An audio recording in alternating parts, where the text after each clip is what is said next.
دیکھیے اس رات کی جو ابتدا ہے وہ ایک عمل سے ہوگی جسے کہا جاتا ہے کہ یہ رات کی جو ابتدا ہے یہ جاگنے کے عمل، ساری رات آپ کو جاگنا ہے۔ اس کی حکمت کیا ہے؟ کیوں جاگیں؟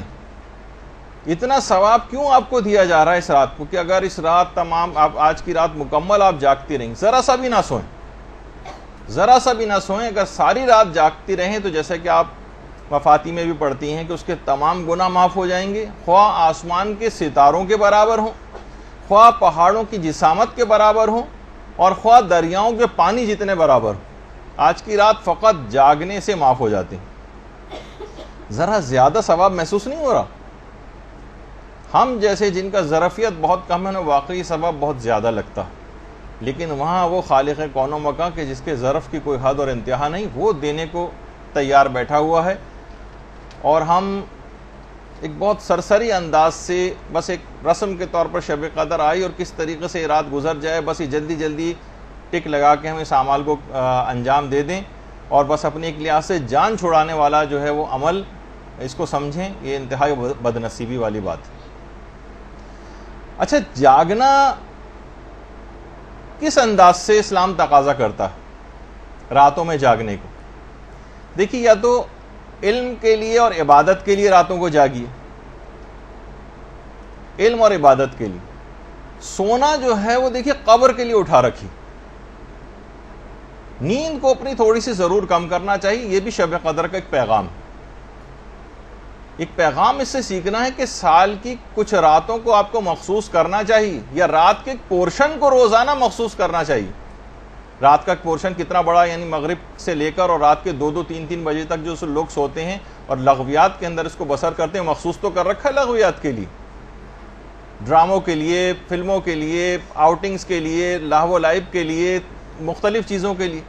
اسلام اور شب قدر یہ آپ سے تقاضا کرتی ہے رات کا کوئی ایک پورشن، چاہے وہ 15 منٹ کا ہو، 20 منٹ کا ہو، آدھے گھنٹے کا ہو، 1 گھنٹے کا ہو، یا کچھ اور زیادہ ہو، اس کو یا تو عبادت میں صرف کرنے کے لیے مقرر کیجئے یا پھر علم حاصل کرنے کے لیے۔ سونا جو ہے وہاں پہ بہت سونا ہے اور اس کی الگ ایک تفصیل ہے، اس کو وہاں کے لیے اٹھا رکھیے، یا تو یہ کہ ہمیں پتہ ہے کہ ہمارے نامہ اعمال ایسے ہیں کہ وہ فرشتہ عذاب ہمیں سونا ہی نہیں دیں گے وہاں پہ، اس وجہ سے جتنا سونا ہے یہیں پہ پورا کر لیا جائے۔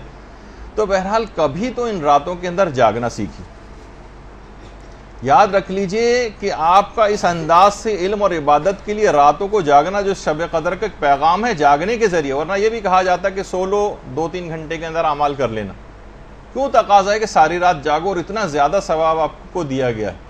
تاکہ اس کو سال کے دیگر مہینے کی جو راتیں ہیں ان کے اندر بھی آپ اس کو رائج کریں، کہ آپ کا اس انداز سے جاگنا اور علم اور عبادت کے لیے رات کے اندھیرے میں یہ آپ کی قبروں میں اجالا بکھیر دے گا۔ راتوں کی قدر پہچانیے، راتیں بہت قیمتی ہیں۔ بہت سے علماء یہ بات بھی بیان فرماتے ہیں کہ راتیں دنوں سے افضل ہوتی ہیں۔ قرآن کا لوح محفوظ سے زمین پر نازل ہونا یہ رات کے وقت ہوا، انا انزلناہ فی لیلۃ القدر، یہ شب میں ہوا ہے، دن میں نہیں ہوا۔ اور علماء یہ بھی فرماتے ہیں کہ راتوں میں سے جو ایک رات ہے اس کے متعلق یہ بات کہی گئی ہے کہ یہ 1000 مہینوں سے افضل ہے۔ کسی دن کے متعلق یہ بات نہیں کہی گئی کہ فلاں دن جو ہے 1000 مہینوں سے افضل۔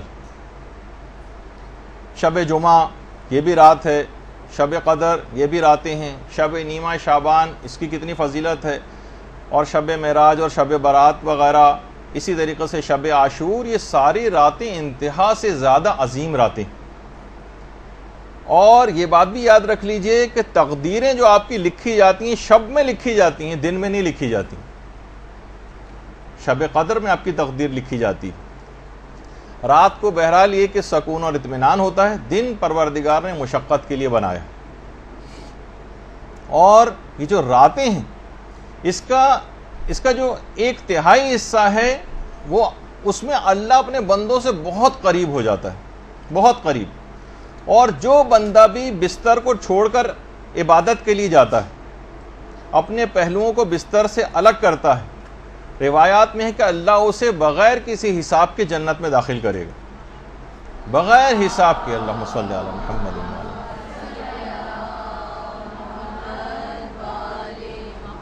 علامہ میر حامد حسین لکھنوی فرماتے تھے کہ شیخ مفید جو تھے یہ رات میں بے انتہا کم سویا کرتے تھے, بہت کم سوتے تھے, اور سوائے 3 کاموں کے رات کو کسی اور طریقے سے نہیں گزارتے تھے.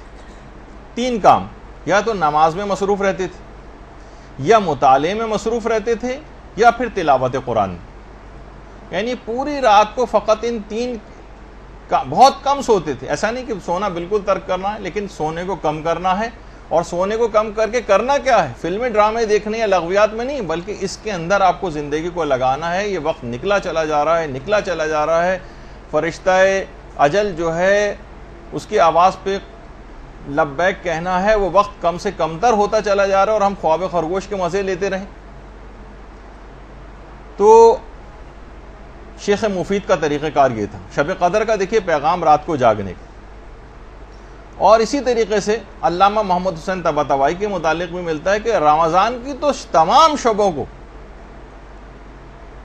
ابتدائے شب سے لے کر اور سحر تک مکمل تمام راتیں جاگ کر گزارتے تھے. رمضان کی تو تمام راتیں مکمل جاگ کر, اور اس میں بھی دعا, قرآن, نماز, تلاوت قرآن اور مختلف اذکار میں جو ہے مشغول رہتے تھے. اچھا, اتنا زیادہ اذکار میں مشغول, چاہے وہ بیٹھے ہوں, مطالعہ کر رہے ہوں, پڑھ رہے ہوں, کچھ بھی کر رہے ہوں, ہر وقت زبان کے اوپر ذکر خدا رہتا تھا. محمد حسین طباطبائی ان کے شاگرد کہتے تھے کہ چلتے پھرتے بھی مستحب نمازیں ہی پڑھتے رہتے تھے. یعنی جو چل پھر رہے ہیں, آ جا رہے ہیں, بازاروں میں آ جا رہے ہیں, مستحب نمازیں پڑھتے ہوئے جا رہے ہیں, مستحب نمازیں پڑھتے ہوئے واپس آ رہے ہیں. کسی بھی لمحے کو ضائع نہیں کرتے تھے, اور کبھی اس کے بغیر رہتے ہی نہیں تھے. تو آپ نے دیکھا کہ محمد حسین طباطبائی نے بھی وہی زندگی پائی جو عام طور پر لوگ زندگی پاتے ہیں.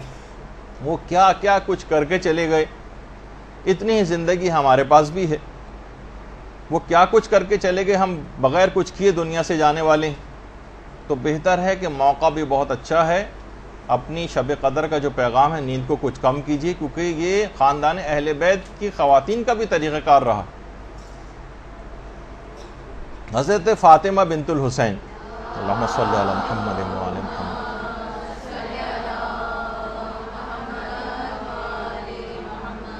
جو امام حسن کی بہو تھی, حسن مثنیٰ سے جن کی شادی ہوئی تھی, پوری رات عبادت میں قیام میں بسر کرتی تھیں اور پورے دن روزہ رکھتی تھیں. کیونکہ وہ سورج اتنے بڑے بڑے ائمہ کی صورت میں موجود ہیں کہ بہت سے جو ان سے غیر معصوم خاندان اہل بیت کے, کہ ان کی شخصیت ذرا ان کا اتنا تذکرہ نہیں ہو پاتا. اور تو یہ بہت, کیونکہ وہ راتوں کی اہمیت سے واقف تھے. اور یہی وجہ ہے کہ بحر الانوار کی جو 87 جلد ہے, اس میں کسی نے ہمارے چھٹے امام جعفر صادق علیہ السلام سے پوچھا,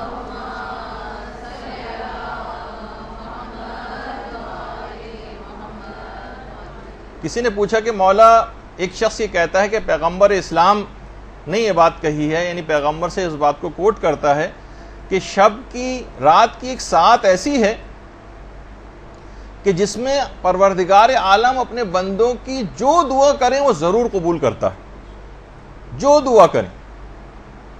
کیا یہ بات صحیح ہے؟ پیغمبر نے ایسا کہا ہے, رات کی کوئی ساعت ایسی ہے؟ امام نے فرمایا کہ ہاں ایسا ہی. کہا کہ مولا وہ وقت کون سا ہے؟ فرمایا نصف شب سے لے کر رات کے آخری 1/3 حصے تک. نصف شب سے یعنی سمجھیں وہ 12 ساڑھے 12 کے قریب کا جو وقت ہوتا ہے, وہاں سے لے کر اور جہاں سے رات کا آخری 1/3 شروع ہوتا ہے, یہ خاص وقت ہے کہ پروردگار اس میں جو دعا کریں گے وہ قبول کرے گا, جو دعا کریں گے وہ قبول کرے گا. پھر راوی نے پوچھا کہ مولا کیا کوئی خاص اور معین شب مراد ہے اس سے کہ جس میں پروردگار دعا قبول کرتا ہے؟ امام نے فرمایا نہیں, ہر شب, ہر شب, ہر رات. ہم لوگ کتنا زیادہ بہت ساری دعائیں قبول کروانے کے لیے کتنی تگ و دو کرتے ہیں, کا خاص وقت نصف شب سے لے کر رات کا آخری 1/3 حصہ جہاں سے شروع ہوتا ہے. سمجھیں جیسے 12 بجے سے لے کر اور 3 بجے تک کے درمیان کا وقت, یہ خاص طور پر عبادت کا ہے. اس میں کچھ نہ کچھ نماز شب وغیرہ کے لحاظ سے اپنے آپ کو عادی بنانا ہے، جس کا بھی آگے چل کر تذکرہ آئے گا. اور اسی میں اپنی دعاؤں کے لیے بھی مخصوص کیجئے کہ ہر دعا لازماً پروردگار نے اور ہر شب کے لیے حکم ہے، کوئی مخصوص شب بھی مراد نہیں. اور پیغمبر اسلام کا ایک عجیب طریقہ کار تھا. پیغمبر اسلام اس طرح سے راتوں کو جاگتے تھے کہ کئی دفعہ اٹھتے تھے اور سوتے تھے. کھڑے کھڑے تھک جاتے تھے تو بیٹھ کر عبادت انجام دے لیتے تھے. اور یہ بات بھی یاد رکھ لیجئے کہ یہ ضروری نہیں ہے کہ آپ کہ بیٹھ کر جو پڑھی جاتی ہیں نماز اس میں آپ 2 رکعت 1 رکعت کے بجائے 2 رکعت ہی پڑھنا ضروری نہیں، ایسا نہیں. تو بہرحال البتہ لیٹے لیٹے پڑھنے کی اجازت نہیں، تھک جائیں تو بیٹھ کر پڑھنے کی اجازت ہے. اور اس شب میں بھی تمام رات جاگ کر آپ کو عبادت کرنی. یہ جو آج سے شروع ہو جائیں گی آپ لوگوں کے لیے، بہت سے لوگوں کی تو کل ہو چکی ہے شب قدر کی ابتدا. تو پروردگار عالم کچھ علماء فرماتے ہیں کہ فخر و مباحت کرتا ہے کہ اے فرشتوں دیکھو، جب یہ احتمالی تاریخوں میں میری اتنی عبادت و بندگی کر رہا ہے، تو اگر میں یقینی طور پہ بتا دیتا کہ شب قدر فلاں رات ہے تو اس کی عبادت و بندگی کا کیا حال ہوتا. یہ تو احتمالی تاریخیں بتائیں، اس میں اس کی بندگی کا اور عبادت کا یہ حال ہے. تو ہمیں دیکھ کے پروردگار یعنی اگر اس انداز سے عبادت کریں کہ واقعی جس طرح سے ایک حق ہے اس شب کو گزارنے کا، اور اتنا زیادہ اس کا ثواب ہے کہ یہ جو 1000 مہینوں سے افضل ہے، تو علماء فرماتے ہیں کم سے کم اس رات عبادت کرنے کا اور اس رات کو جاگنے کا جو ثواب آپ کو ملے گا وہ 83 سال اور 4 مہینے کی عبادت کا ثواب آپ کو ملے گا. 83 سال 83 ایئر، سوچیں کہ پیدائش سے لے کر جب تک آدمی بوڑھا ہو جاتا ہے اور مسلسل عبادت انجام دیتا رہے، فقط ایک رات عبادت کرنے سے اتنا ثواب اور فائدہ آپ کو ملے گا. اللہم صلی علی محمد و آل محمد.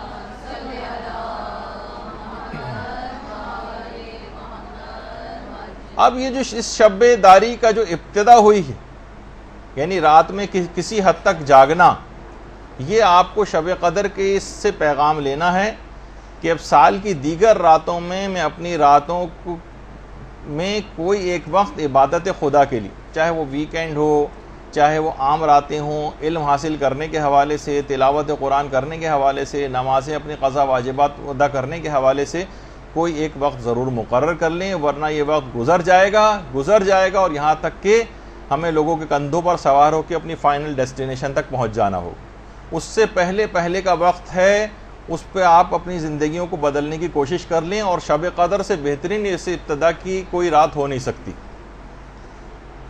تو ایک تو پیغام یہ ہو گیا کہ جو جاگنے کا جو حکم ہے یہ اس وجہ سے ہے تاکہ اس سے کچھ سبق آپ حاصل کریں اور اپنی عام سال کی راتوں میں بھی اسی انداز سے ایک پورشن ضرور، کم سے کم اگر پوری رات نہ جاگ سکیں تو اتنا سبق ضرور حاصل کر لیں کہ ایک پورشن ضرور مخصوص کر لیں کہ اتنا مجھے ضرور عبادت کرنی ہے. برحمتک یا ارحم الراحمین وصلی اللہ علی محمد و